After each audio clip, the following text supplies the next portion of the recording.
algumas coisas se modificaram. Não porque houve um milagre, vamos assim dizer, né? Que o Espiritismo chega na vida das pessoas e resolve os problemas, não é isso. Mas a forma como nós começamos a observar, a verificar, a lidar, entender, compreender a situação à nossa volta, o nosso irmão, marido, esposa, companheiro de trabalho, filho, compreendendo a sua essência, que lá existe um espírito, uma alma, com a sua bagagem de outras encarnações, com as suas emoções, com os seus arquivos, com seus registros, com as suas histórias do passado, difíceis, complicadas, complexas, e que hoje, muitas vezes, alimentam essa manifestação dessa personalidade, muitas vezes doentia, muitas vezes difícil, muitas vezes amável, muitas vezes muito querida, né? Então, a gente para pensar e observar esse contato que nós temos na nossa encarnação, né? Dessas pessoas que nós nos encontramos, quer seja no meio familiar, no trabalho, na escola, na universidade, no serviço, né? Quantas pessoas, quantos espíritos, quantos vínculos que nós estamos restabelecendo, vínculos agora de afeto, de amizade, de amor, mas que no passado, em outras encarnações, foram vínculos talvez de ódio, de desavença, né? De dificuldades. E hoje a proposta é justamente isso. Estarmos aqui na Terra encarnados, qual o sentido da vida? É que o Espiritismo nos apresenta esse processo de elevação, de progresso, de melhoramento, e como o processo nas relações com os outros e conosco mesmo.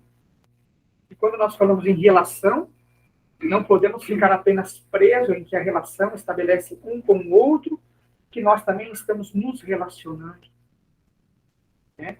Então, o Espiritismo faz esse convite, desse auto-melhoramento, desse estar se observando. Deixamos um pouco o outro, saímos desse campo do orgulho e do egoísmo, e passamos a nos verificar, nos observar. Eu, dos meus pensamentos, as palavras que eu tenho utilizado, as emoções que têm brotado dentro de mim, de onde vem isso? O que eu preciso fazer para melhorar um pouquinho mais? Para ter um pouquinho mais de calma, um pouco mais de paciência? Né? Então, é um convite pleno. E a proposta dessa noite é, né, deixar essa rápida reflexão, né, essa nossa vinda até aqui, é justamente falar de um tema que está no nosso Evangelho segundo o Espiritismo. Lá no capítulo 26, em que Kardec chama esse capítulo de Não se podereis servir a Deus e a Mamon, né? Que é uma passagem do Evangelho, onde Jesus justamente apresenta essa situação de não servir dois senhores. E o Mamon é uma personificação, né, na Grécia Antiga, das riquezas, do apego à matéria. Então, a proposta que Jesus apresenta ali é o servir a Deus e a Mamon. Não seria possível servir dois senhores. Então, o que isso quer dizer? Essa escravidão, esse apego em demasia, excessivo, ao mundo físico, às coisas do mundo físico, à matéria, justamente propõe e afasta o indivíduo desse seu processo natural de crescimento e evolução, nos fazendo muitas vezes nesse apego, nesse aprisionamento, cair nessas tentações, que fala a nossa prece do Pai Nosso, inicialmente, que aprisiona o ser humano a certos comportamentos doentios, de sofrimento, e que faz com que o indivíduo experimente o chamado vazio existencial, de não encontrar mais um sentido na vida, porque o sentido real da existência, da vida espiritual, e nós somos espíritos numa experiência na carne, são essências transcendentais, valores, riquezas, que nós vamos falar um pouquinho o sentido dessas reais riquezas. aquilo que fala no livro O Pequeno Príncipe, que o essencial é invisível aos olhos. Então, os olhos físicos, apegados apenas à matéria, não registram essas riquezas reais e verdadeiras, mas que a alma e o coração consegue verificar. Consegue verificar. Então, quantos de nós, em algum momento da vida, se sentiu deslumbrado por algo e, de repente, caiu a chamada ficha, como dizem os jovens, né? Mas, espera aí, isso aqui não tem sentido. Não tem valor. O que é mais importante é isso aqui, relacionado mais à amizade, ao amor, ao respeito, ao perdão, aquilo que é ético, aquilo que é moral. Então, essa é a grande proposta, né? Então, nesse capítulo, no item 9, Allan Kardec chama esse item de instruções dos Espíritos, ele chama de a verdadeira propriedade. É o título da nossa exposição.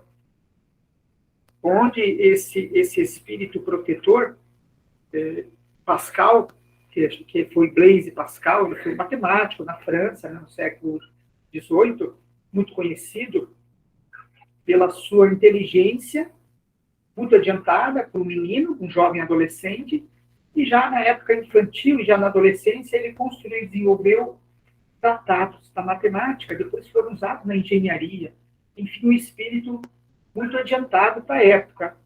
Mas não alguém que simplesmente veio com um dom, como muitas pessoas falam, essa pessoa tem um dom. Mas foi uma construção desse espírito ao longo do tempo. E o Espiritismo nos fala sobre isso. Quando nós investimos no melhoramento, quer seja intelectual, quer seja na sabedoria, do conhecimento, isso fica conosco. Então, no passado, muitos desses espíritos revelavam, né, antecipadamente, já precocemente, essa inteligência elevada.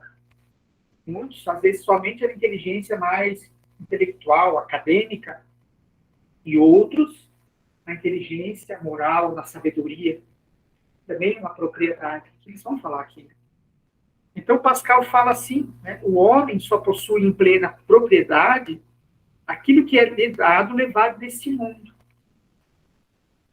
E propriedade é justamente isso.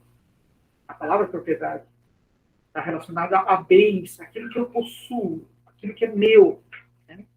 E na Terra, se a gente vai perguntar para vocês têm alguma propriedade? Muitos vão dizer, né? Vamos falar, olha, eu tenho uma casa, meu nome, que é minha. Eu tenho um carro que é meu. Eu tenho um terreno. Eu tenho uma empresa que é minha. Né? E nas leis terrenas, realmente, isso está diante da lei da terra. Né? Tem esse registro. Mas não é plenamente meu, porque eu não levo daqui essas questões, essas coisas. Né? Eu não vou levar daqui. Isso é por um tempo, é circunstancial, é temporário. Do que encontra ao chegar e deixa ao partir, goza ele enquanto aqui permanece. Forçado, porém, que é abandonar tudo isso, não tem das suas riquezas a posse real, mas simplesmente o usufruto. Somos usufrutuários, temporariamente, de tudo que está aqui na Terra. E são ferramentas. Né? Nosso trabalho, os recursos, tudo que é matéria, são as ferramentas que nós utilizamos aqui na Terra, justamente para isso. Para o mundo das relações e para utilizar esse processo de evolução de crescimento. Então, a matéria tem essa função. Mas tudo que é material, somos usufrutuários. Aí ele faz uma pergunta. O que é, então, que ele possui? Nada do que é de uso do corpo. Tudo o que é de uso da alma, 2 pontos.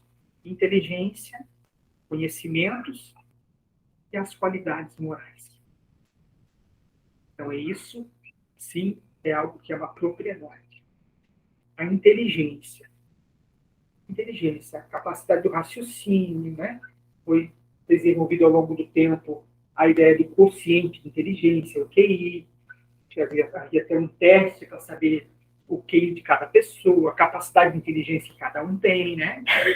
a inteligência, como Blaise Pascal, justamente alguém que, ao longo das suas encarnações, se dedicou muito à observação, ao estudo, à preparação, ao avanço na sua inteligência, e ele trouxe isso com ele.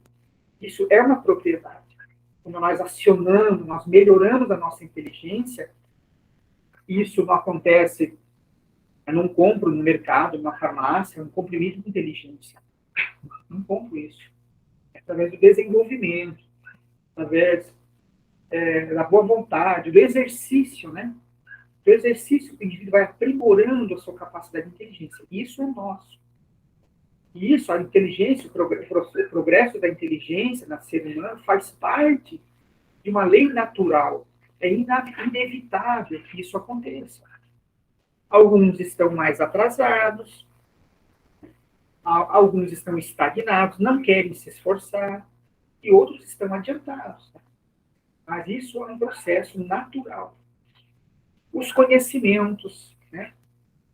Então, o conhecimento, ele tem esse aspecto de você, às vezes, uma pessoa muito inteligente, mas ela não possui poucos conhecimentos mais abrangentes das questões da vida, informações importantes, que às vezes somente a inteligência, vamos dizer assim, acadêmica, não permite ou não, se o indivíduo não se provocar isso, não buscar isso, é esse desenvolvimento do conhecimento. Então, também o conhecimento se faz de grande importância, e é uma propriedade. O indivíduo, às vezes, não tem uma formação acadêmica, mas é uma pessoa que tem muito conhecimento, porque a vida de conhecimento ele está muito relacionado a essas experiências da vida. Né? Talvez a inteligência, né? A gente está relacionado bastante a uma leitura de um livro, né? Mas o conhecimento também está relacionado com as experiências diárias da vida. Então, imaginemos quanto conhecimento que a gente traz, fruto dessas encarnações que nós tivemos. Talvez, em algum momento da nossa vida, a gente tome uma decisão, depois a gente se pergunta assim, nossa, mas naquele momento nem eu imaginei que ia tomar aquela decisão. E foi tão bom, porque era um conhecimento que estava lá dentro, guardado, e naquele momento, por necessidade, aquilo aflorou. E foi bom. Né? Que aquele conhecimento surtiu efeito naquele momento, e então eu tomei aquela decisão importante. E as qualidades morais. Se a gente conseguisse, né, desenvolver essa inteligência, esses conhecimentos e essas qualidades morais, logicamente, nós teríamos muita propriedade. E essa propriedade iria, com certeza, nos auxiliar muito. E pode estar auxiliando muitos de nós que estão desenvolvendo essas propriedades nas suas vidas. Essas qualidades morais, porque quando os Espíritos trazem informação sobre o que é moral, a pergunta 629 do Livro dos Espíritos, eles explicam que é a distinção, é a regra do bem proceder, portanto, a distinção do bem e do mal. Essa seria a definição da moral. Então, se nós tivéssemos uma moral mais desenvolvida, cada vez melhor, e isso acontece no processo, mais rapidamente a gente consegue definir, separar, identificar aquilo que é bom e aquilo que é mal. Veja que interessante isso. Né? A gente ouvindo falar a palavra, é uma palavra bonita, qualidade moral. Mas o que os espíritos querem dizer sobre essa qualidade moral? Como uma propriedade de muita importância. Vejam só, quantos problemas, quantas dificuldades, falo por mim, já enfrentamos nas nossas vidas, porque às vezes no momento de uma decisão, de separar alguma coisa, de seguir um caminho, de fazer uma escolha, não tivemos aquela certeza, optamos por aquilo que talvez não fosse a melhor escolha naquele momento. E essa escolha trouxe naquele dia, naquela situação, naquele ano, naquele momento da nossa vida, dores e sofrimentos.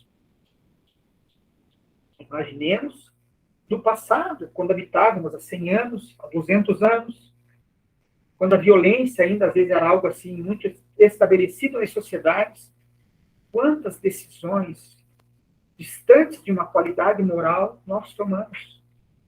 Quantas leis humanas e divinas nós infringimos nessas escolhas equivocadas e erradas. Então, o que nós vamos levar é justamente isso, né? Que é do uso da alma, que fica conosco, que pode ser uma propriedade eternamente nossa. Inteligência, conhecimentos e qualidades. O que ele traz, ele leva consigo, o que ninguém lhe pode arrebatar. O que lhe será de muito utilidade no outro mundo do que neste. Depende dele ser mais rico ao partir do que ao chegar, visto como do que tiver adquirido em bem, resultará sua punição futura. Quando alguém vai a um país distante, constitui sua bagagem de objetos utilizáveis nesse país, não se preocupa com os que ali lhe seriam inúteis. Procedei do mesmo modo, com relação à vida futura. Aprovisionai-vos de tudo o do que lá vos possa servir. Importante isso. Não quer dizer, ele não está querendo dizer aqui, que isso só vai ter utilidade somente no mundo espiritual. Mas que essas riquezas, essa propriedade verdadeira, já aqui na nossa vida, porque nós estamos numa vida espiritual encarnados. Já que nessa vida espiritual no mundo físico, né, já começa a surtir esse efeito e ter essa importância decisiva nas nossas vidas, nas nossas decisões. E, logicamente, que no mundo espiritual, né, longe da matéria, longe de tudo que, desse encantamento, muitas vezes, que o mundo físico nos traz, e nos exige, muitas vezes, uma energia, às vezes, descabida, uma pressa, uma tensão muito grande, nervosismo, preocupações, aflições. O mundo hoje tem muito disso. A proposta da matéria também apresenta muito disso. Tensões. Precisamos do mundo físico? Precisamos. Precisamos da matéria, sim. Do dinheiro, dos recursos, né? Mas, em muitos aspectos, em muitos momentos, processo de relação com o mundo físico, sem a gente se aperceber, né? Sem esse desenvolvimento dentro dessas qualidades morais, geram esses aprisionamentos, surtindo um efeito, um resultado, muitas vezes, que a gente vê no mundo, né? No dia a dia, nos noticiários, né? As pessoas, às vezes, aniquilando a sua própria vida, com uma pressa, ou diante das dificuldades no trabalho, perca de um recurso financeiro, caindo a qualidade de vida, né, materialmente falando, muitas pessoas optam pelo suicídio, pelo abandono da vida, pelo crime. Né? Quantas vezes a gente vê nas notícias em que esse encantamento propõe que, se eu não tiver as coisas que eu acho que são necessárias, e eu preciso ter, e eu devo ter, e o outro tem, e eu não tenho, melhor sofrer, melhor parar por aqui mesmo. Não quero mais saber da vida. E esse encantamento, ele cria uma ilusão muito intensa, muito forte. Então é preciso que cada um de nós esteja atento para que quando algum teor dessas ideias visitarem a nossa mente e o nosso coração, estarmos rapidamente prontos para recusar. Não quero, não preciso disso. O orar e vigiar que Jesus, em um momento, fala, e é tão profundo isso. Orar é bom, mas vigiar é ainda melhor. Que a oração nos conecta com o alto, com as forças superiores, né? Conecta o nosso íntimo com aquilo que é bom, com aquilo que é real. E o vigiar é justamente essa prece, esse sentimento que nos conecta e nos faz ficar atentos. Atentos as vibrações, as ideias que perambulam, né? E visitam muitas vezes a nossa mente e o nosso coração.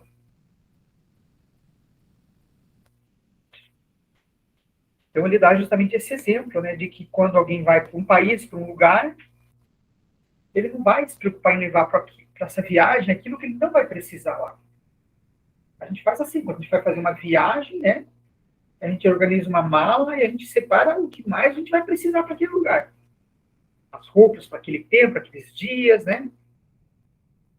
Calçado específico, uma roupa específica para aquela estação, né? Uma mala mais pequena possível, para poder levar o que a gente precisa naquela viagem. Então, imaginemos, né? Como está a preparação dessa nossa mala, dessa propriedade?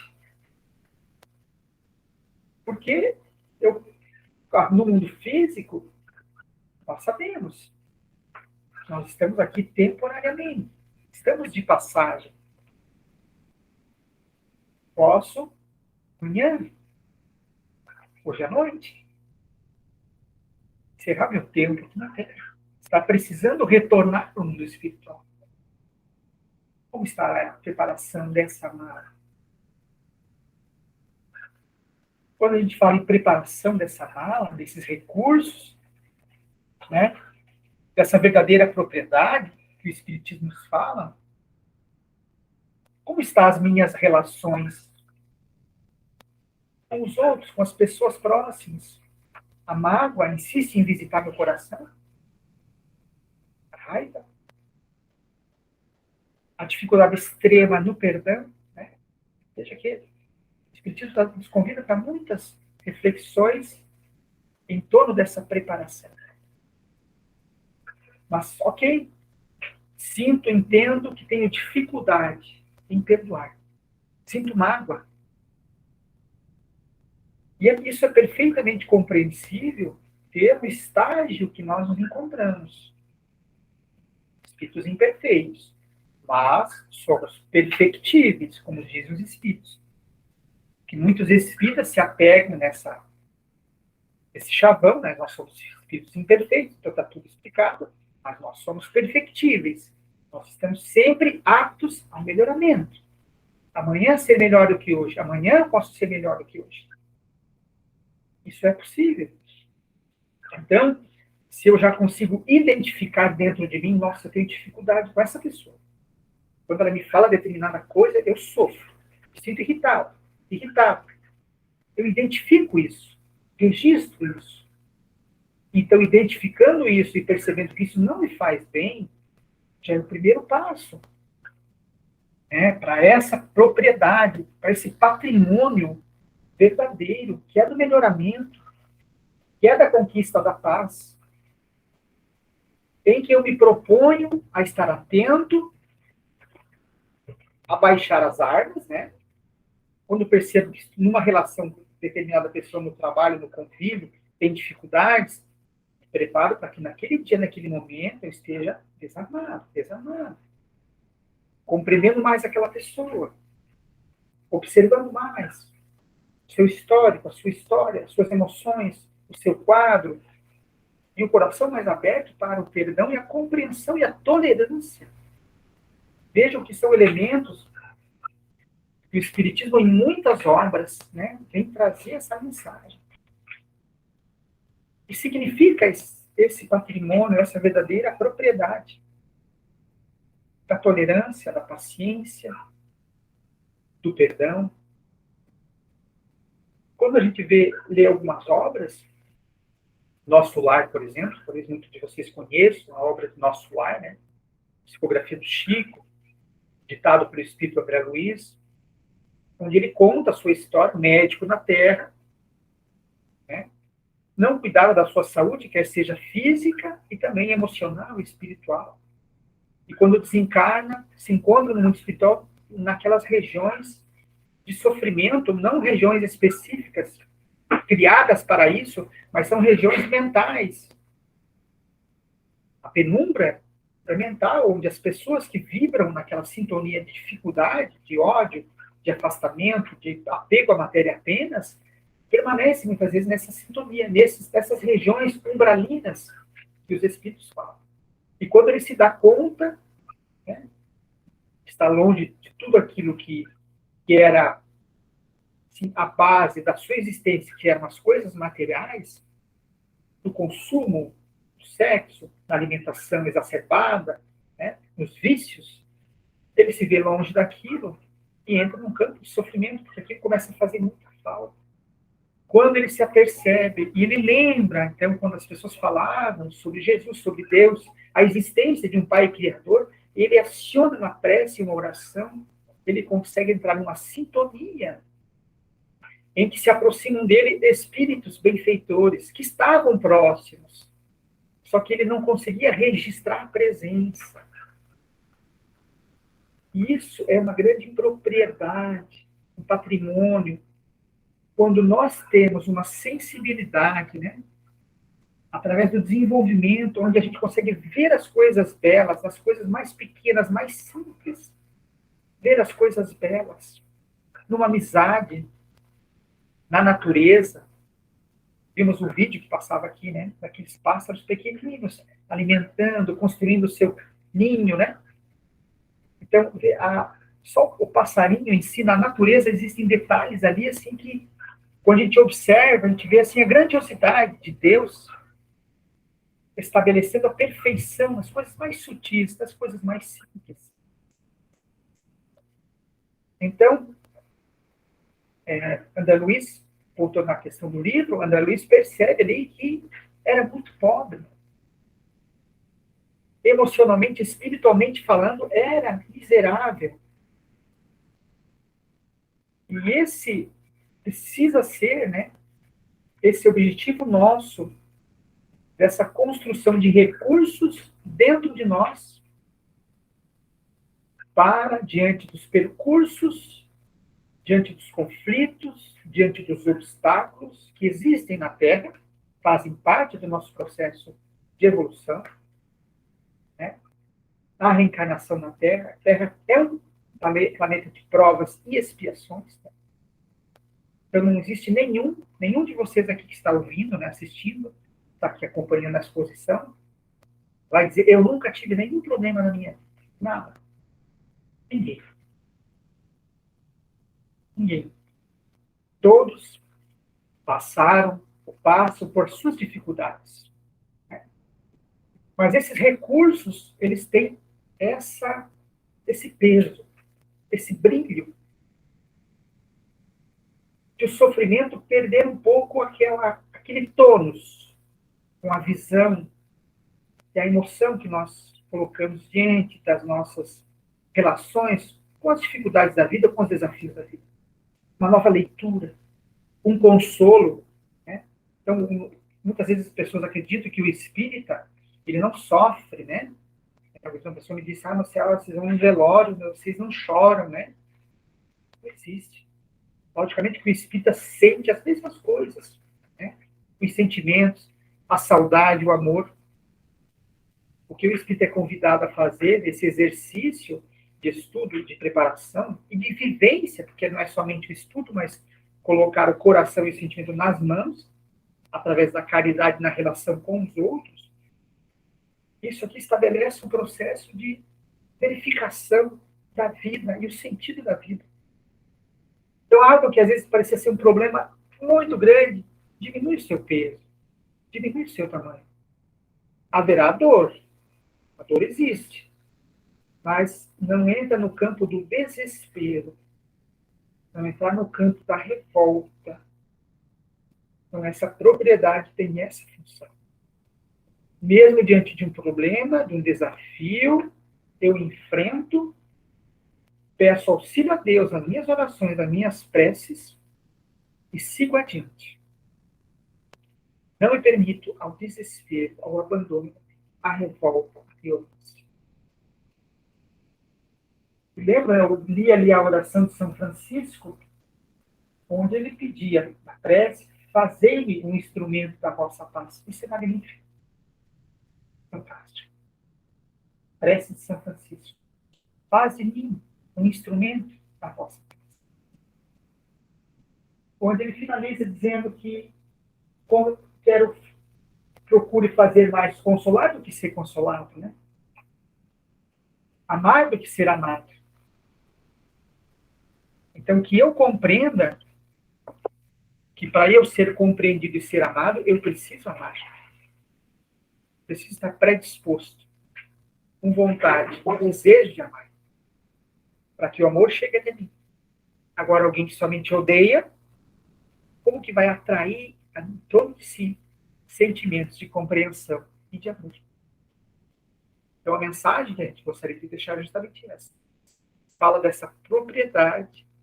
Blaise Pascal fala em O Evangelho segundo o Espírito. Que todos nós tenhamos, então, meus amigos, essa predisposição e esse desejo desse enriquecimento desses valores, dessas propriedades, que com certeza iluminarão nossos caminhos, na dor e também nas alegrias, na terra e no mundo espiritual, no lar e no trabalho, com os outros e conosco mesmo. Nós agradecemos imensamente a oportunidade e desejamos uma boa noite a todos vocês. Que Jesus nos ampare sempre. Obrigado.